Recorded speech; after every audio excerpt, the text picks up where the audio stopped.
सर्वमंगल मांगल्ये शिवे सर्वार्थ साधिके जय गुरु जी, शुक्राना गुरु जी, अनंत को शुक्राना, हर एक शाह शुक्राना गुरु पा।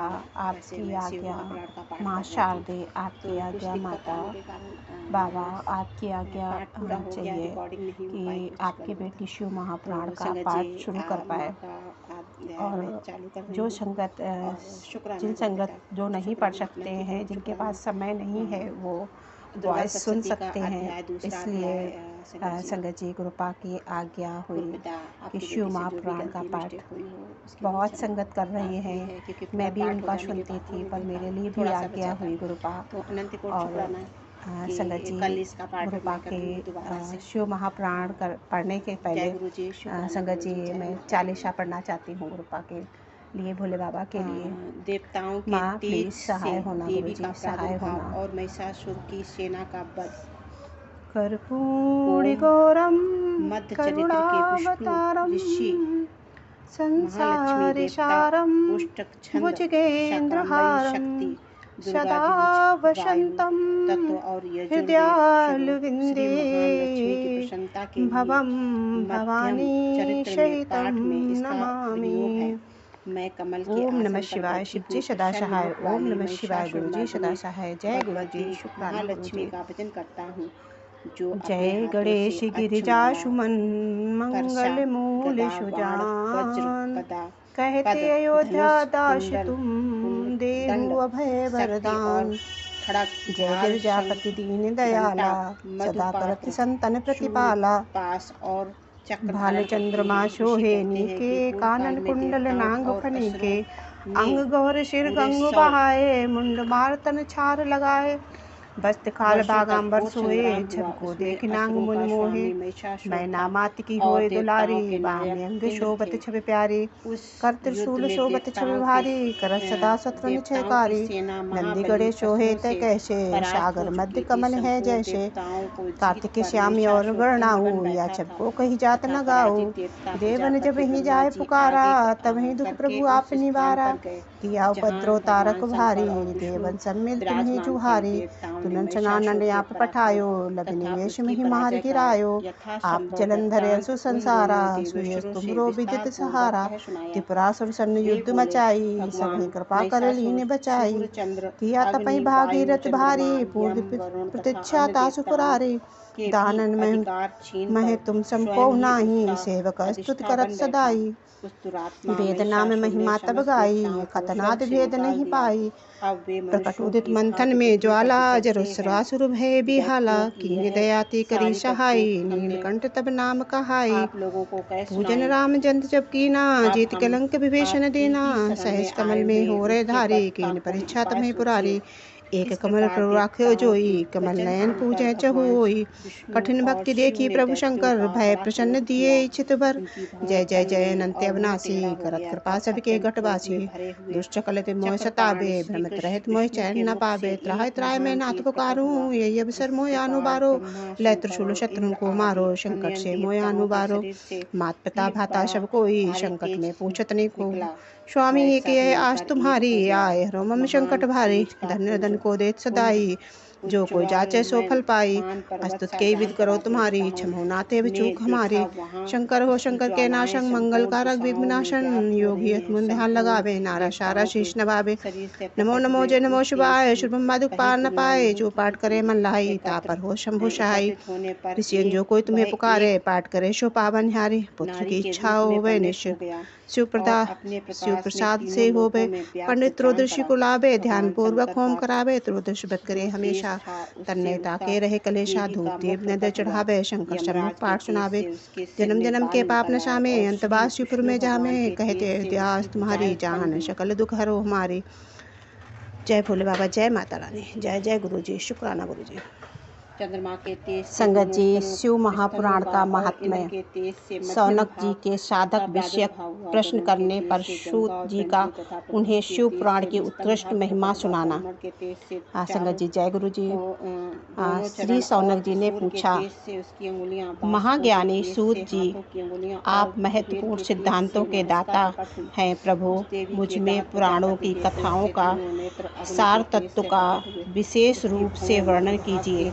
ज्ञान और वैराग्य सहित भक्ति से प्राप्त होने वाले विवेक की वृद्धि कैसे होती है तथा साधु पुरुष किस प्रकार अपने काम, क्रोध आदि मानसिक विकारों का निवारण करते हैं।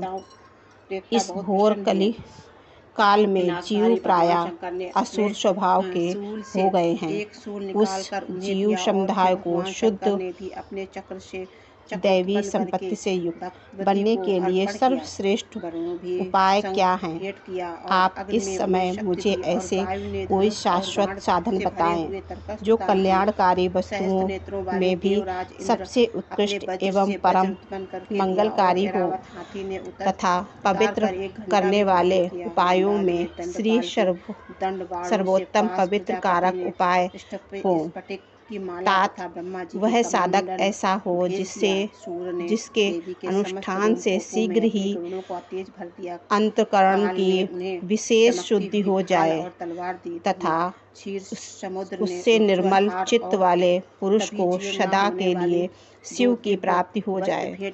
सूत जी ने कहा, मुनि श्रेष्ठ शौनक, तुम धन्य हो क्योंकि तुम्हारे हृदय में पुराण कथा सुनने का विशेष प्रेम एवं लालसा है। इसीलिए मैं शुद्ध बुद्धि से विचार कर तुमसे परम उत्तम शास्त्र का वर्णन करता हूँ। वात्सल्य वह संपूर्ण शास्त्रों के सिद्धांत से संपन्न, भक्ति आदि को बढ़ाने वाला तथा भगवान शिव को संतुष्ट करने वाला, कानों के लिए रसायन अमृत स्वरूप तथा दिव्य है। तुम उसे श्रवण करो। मुने वह परम उत्तम शास्त्र है शिव पुराण, जिसका पूर्व काल में भगवान शिव ने ही प्रथम प्रवचन किया था। यह काल रूपी सर्प से प्राप्त होने वाले महान त्रास का विनाश करने वाला उत्तम साधक है। गुरुदेव व्यास ने सनत कुमार मुनि का उपदेश पाकर उन्हें बड़े आदर से संक्षिप्त में ही इस पुराण का प्रतिपादन किया। इस पुराण के प्राणायाम का उद्देश्य है कि कलयुग में उत्पन्न होने वाले मनुष्यों के परम हित का साधन लघु प्रतीत होने लगा, उससे बड़े जोर से प्रति यह शिव पुराण परम उत्तम शास्त्र है। इसे इस प्रकार भूतल पर भगवान शिव का पर्वत हिलने लगे उस समय स्वरूप समझा गया है। समझना चाहिए और इस प्रकार से इसका सेवन करना चाहिए। इसका पाठ और श्रवण सर्व साधक रूप, इससे शिव भक्ति पाकर श्रेष्ठतम स्थिति में पहुंचा हुआ मनुष्य शीघ्र ही शिव पद को प्राप्त कर लेता है। इसीलिए संपूर्ण यत्न करके मनुष्यों के इस पुराण को पढ़ने की इच्छा की है अथवा इसके अध्ययन को अवशिष्ट साधन मानना। इसी तरह इसका प्रेम पूर्वक श्रवण भी संपूर्ण मनोवांछित फलों को देने वाला। भगवान शिव के इस पुराण को सुनने से मनुष्य सब प्रकार से पापों से मुक्त हो जाता है तथा इस जीवन में बड़े बड़े उत्कृष्ट भोगों का उपभोग करके अंत में शिवलोक को प्राप्त कर लेता है। यह शिव पुराण नामक ग्रंथ 24,000 श्लोकों से युक्त है। इसकी 7 संहिताएं हैं। मनुष्य को चाहिए कि वह भक्ति, ज्ञान और वैराग्य से संपन्न हो बड़े आदर से इसका श्रवण करें। 7 संहिताओं से युक्त यह दिव्य शिव पुराण महाब्रह्मा परमात्मा के समान विराजमान है और सबसे उत्कृष्ट गति प्रदान करने वाला, जो निरंतर अनुसंधान पूर्वक इस शिव पुराण को वाचता है अथवा नित्य प्रेम पूर्वक इसका पाठ मात्र करता है, वह पूर्ण आत्मा, इसमें संशय नहीं है। जो उत्तम बुद्धि वाला पुरुष अंतकाल में भक्तपूर्वक इस शिवपुराण को सुनता है, उस पर अत्यंत प्रसन्न हुए भगवान परमेश्वर उन्हें अपना पद धाम प्रदान करते हैं। जो प्रतिदिन आदर पूर्वक इस शिवपुराण का पूजन करता है, वह इस संसार में संपूर्ण भोगों को भोग कर अंत में भगवान शिव के पद को प्राप्त कर लेता है। जो प्रतिदिन आलस्य रहित हो रेशमी वस्त्र आदि के वेस्ट से इस शिवपुराण का सत्कार करता है, वह सदा सुखी हो जाता है। यह शिव पुराण निर्मल तथा भगवान शिव का सर्वस्व है। जो इहलोक और परलोक में भी सुख चाहता है, उसे आदर के साथ प्रयत्न पूर्वक इसका सेवन करना चाहिए। यह निर्मल एवं उत्तम शिव पुराण धर्म, अर्थ, काम और मोक्ष रूप चारों पुरुषार्थों को देने वाला, अतः सदा प्रेम पूर्वक इसका श्रवण एवं विशेष पाठ करना चाहिए। पहला अध्याय। शिव पुराण के श्रवण से देवराज को शिवलोक की प्राप्ति तथा उनकी स्तुति करते थे। चंचुला का पाप से भय एवं संसार से वैराग्य। देवी का वाहन श्री सौनक जी ने कहा, महाभाग सूत जी, आप धन्य हैं, परमार्थ तत्व के ज्ञाता हैं। आपने कृपा करके हम लोगों को यह बड़ी अद्भुत और दिव्य कथा सुनाई। भूतल पर इस कथा के समान कल्याण का सर्वश्रेष्ठ साधन दूसरा कोई नहीं है। यह बात हमने आज आपकी कृपा से निश्चय पूर्वक समझ ली है। सूत जी, कलयुग में इस कथा के द्वारा कौन कौन से पापी शुद्ध होते हैं, उन्हें कृपा पूर्वक बताइए और इस जगत को कृतार्थ कीजिए। सूत जी बोले, मुने, जो मनुष्य पापी, दुराचारी, खल और काम क्रोध आदि में निरंतर डूबे रहने वाले, वे भी इस पुराण के श्रवण पाठ से अवश्य शुद्ध हो जाते हैं। इसी विषय में जानकर मुनि इस प्राचीन इतिहास का उदाहरण दिया करते हैं, जिसके श्रवण मात्र से पापों का पूर्णतया नाश हो जाता है।